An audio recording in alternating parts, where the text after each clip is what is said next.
Gradient boosting is a powerful ensemble learning technique that builds sequential models to reduce errors from previous iterations. It minimizes a loss function by adding weak learners using gradient descent. It uses pseudo-residuals and decision trees on residuals. It assigns more weight to incorrect predictions and less weight to correct ones.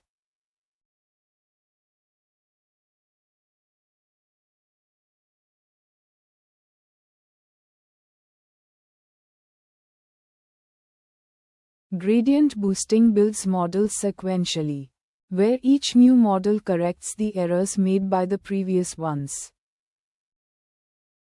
It minimizes a loss function by using gradient descent to add weak learners in the direction of a negative gradient. Pseudo-residuals are calculated as the difference between the observed and predicted values, and decision trees are trained on these residuals. Incorrect predictions are given more weight, ensuring that future models focus on reducing these errors.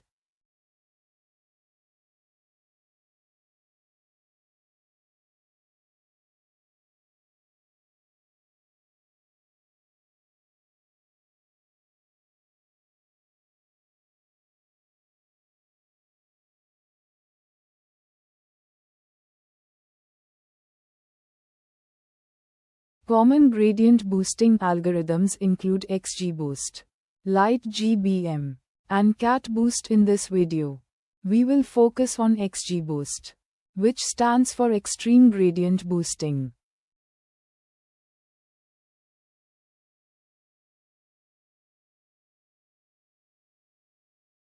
XGBoost, or Extreme Gradient Boosting, is an optimized implementation of gradient boosting designed for speed and performance. It is widely used in machine learning competitions and real-world applications due to its scalability and efficiency.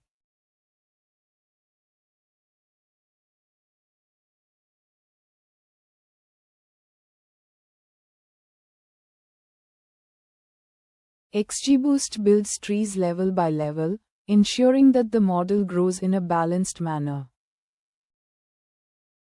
It uses regularization techniques like L1 and L2 regularization to prevent overfitting. XGBoost supports parallel and distributed computing, making it highly scalable for large datasets. It can automatically handle missing values, making it robust for real-world data.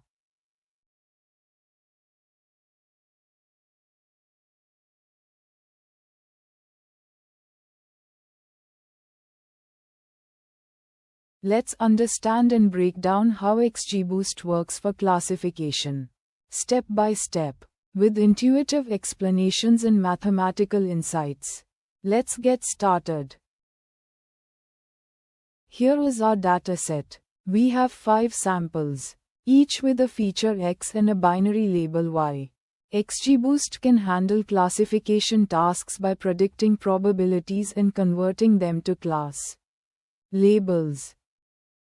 The key idea behind XGBoost is to minimize an objective function. This function consists of 2 parts: a loss function that measures prediction error, and a regularization term that penalizes model complexity. For binary classification, the loss function is logistic loss. Here, P_i is the predicted probability, computed as the sigmoid of y_hat_i. The predicted probability P_i is obtained by applying the sigmoid function to y_hat_i. This ensures that P_i lies between 0 and 1. For classification, the gradient G_i is the difference between the predicted probability and the true label. The Hessian H_i is the variance of the predicted probability. Assume the initial prediction y_hat is 0, which corresponds to a probability of 0.5. Here are the computed gradients and Hessians for each sample. The gradient G_I is P_I, Y_I. And the Hessian H_I is P_I asterisk 1 P_I. Let's compute the gain for a split at x equals 2.5. We calculate the sum of gradients and Hessians for the left and right leaves. And then use the gain formula to determine the benefit of this split. The optimal leaf weights are calculated using the sum of gradients and Hessians. For the left leaf, the weight is -0.67. And for the right leaf, it is 0.86.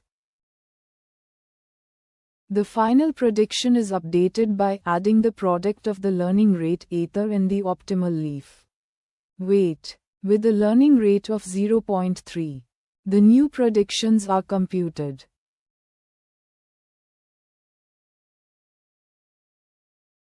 And that's how XGBoost works for classification. By combining gradient boosting with regularization, XGBoost builds accurate and efficient models for binary classification tasks. Its ability to handle large datasets and complex relationships makes it a popular choice in machine learning.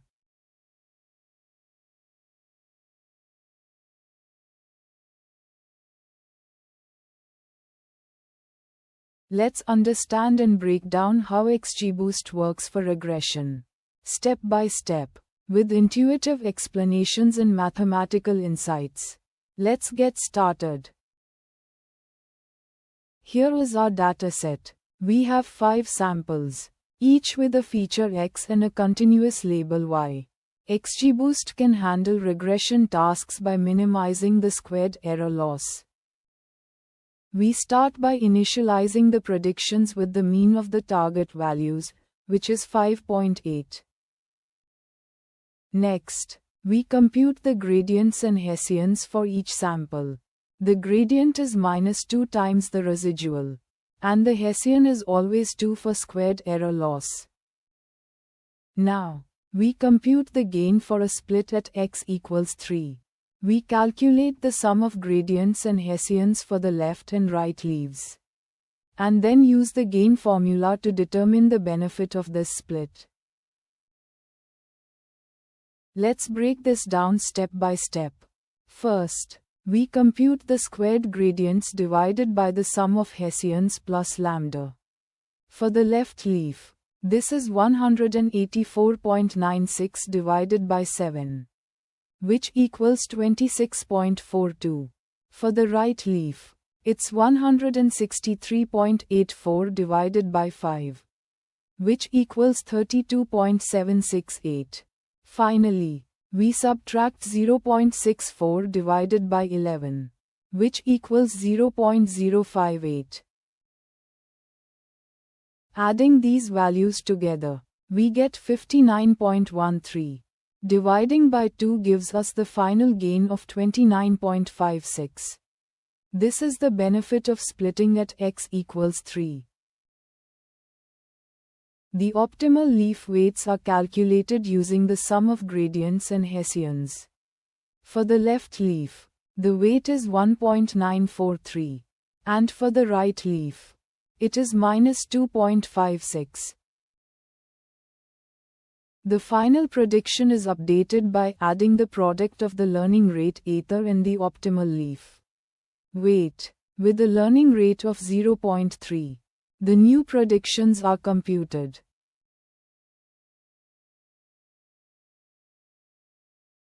And that's how XGBoost works for regression. By combining gradient boosting with regularization, XGBoost builds accurate and efficient models for regression tasks. Its ability to handle large datasets and complex relationships makes it a popular choice in machine learning.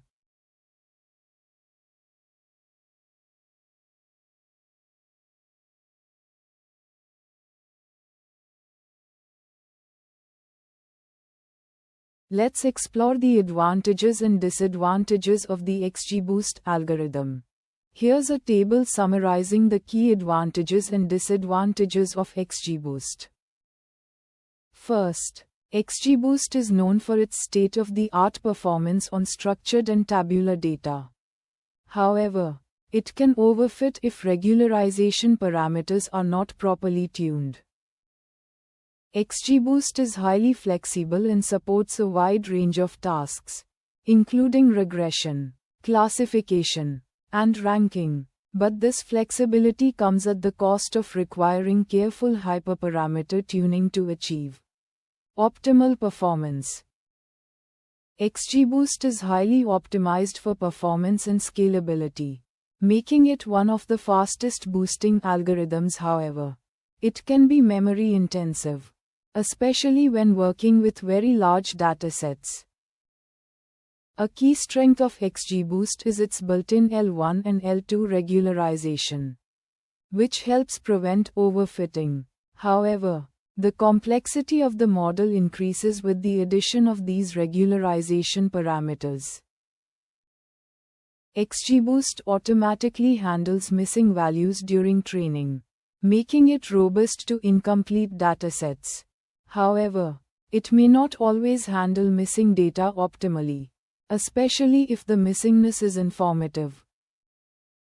XGBoost provides built-in feature importance scores, which help in understanding the contribution of each feature.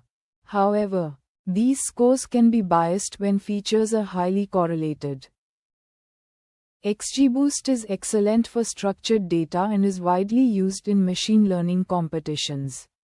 However, it is less interpretable compared to simpler models like linear regression or decision trees.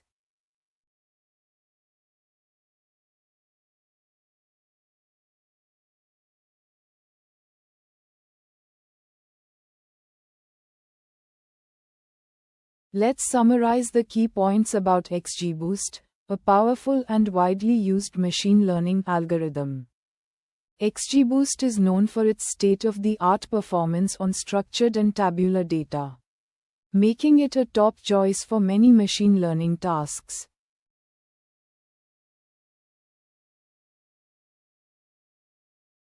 It is highly flexible and supports a wide range of tasks, including regression, classification, and ranking.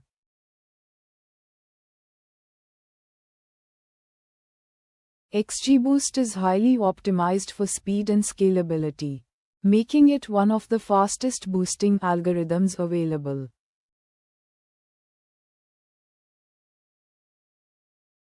It includes built-in L1 and L2 regularization, which helps prevent overfitting and improves generalization.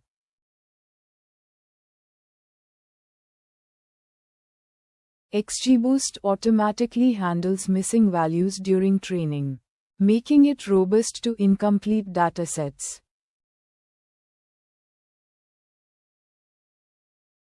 It provides feature importance scores, which help in understanding the contribution of each feature to the model.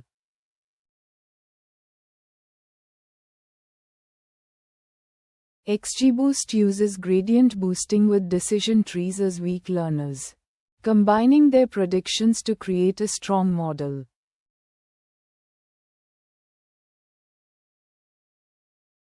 However, it requires careful hyperparameter tuning to achieve optimal performance, which can be time-consuming.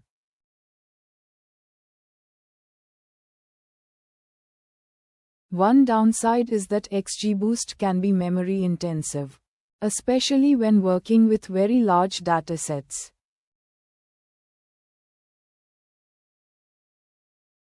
Finally, XGBoost is less interpretable compared to simpler models like linear regression or decision trees.